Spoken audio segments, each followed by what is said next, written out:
அனைவருக்கும் வணக்கம். நாம் இன்று ஒரு தத்துவ கதையை விரிவாக பார்ப்போமா? இக்கதை வாழ்க்கையில் வரும் சுமைகள் சாபமல்ல ஆசி என்ற தத்துவத்தை மையமாக கொண்டது. சுமைகள் நம்மை வளைக்கலாம், ஆனால் தள்ளி போடாது. அதில் உள்ள அர்த்தம் சிந்தனையை உருவாக்கும் பயணமாக உருவாக்கப்பட்டுள்ளது.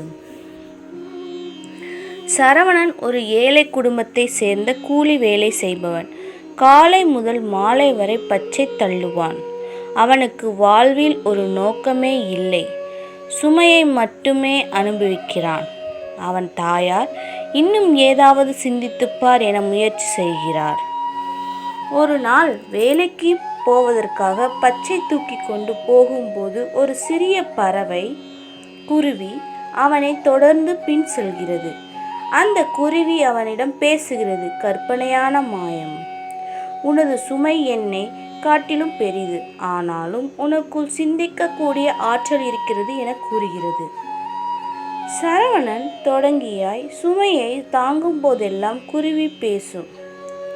அவன் சுமையை தூக்கும் நேரம் என்பது அவனது சிந்தனை நேரம் ஆகிறது. குருவி அவனிடம் வாழ்க்கையை பற்றி பல தத்துவங்களை சொல்கிறது. நீ ஒருவனாக வந்தாயா? எதை சுமக்கிறாயோ அது உன்னையும் தூக்கி கொண்டு செல்கிறது.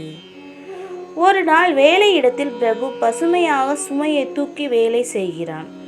சரவணன் அவனிடம் கேட்கிறான், நீயும் எத்தனை சுமையுடன் இப்படி சிரிக்கிறாய்? அதற்கு பிரபு கூறுகிறான், நான் சுமையை மட்டும் பார்ப்பதில்லை, அதன் பொருளையும் பார்ப்பேன். அவனது வாழ்க்கை மெல்ல மாற்றத்துக்குள்ளாகியது. தனக்கு வேலை கிடைக்காமல் இருந்தாலும் மனம் அமைதியாக இருக்க ஆரம்பிக்கிறது. சரவணன் பழைய சுமைகளை அடையாளம் காண்கிறான். அவை தந்தையின் நினைவுகள், ஏழ்மையின் தாக்கங்கள். அவன் சுமைகளை தூக்கும்போது இந்த சுமை என் வலிமையின் சாட்சி என நினைக்கிறான். குருவி மறைந்து போகிறது. காரணம், அவன் இனிமேல் சிந்திக்க தயாரானவன். கதை முடிவில் சுமையில் சிந்தனை இருந்தால் சுமை சுமையாகாது.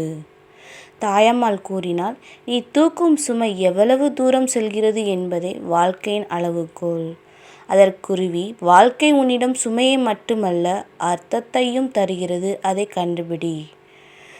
நான் தூக்கும் சுமை என் பிரபந்தம் அல்ல, அது என் பிரம்மம்.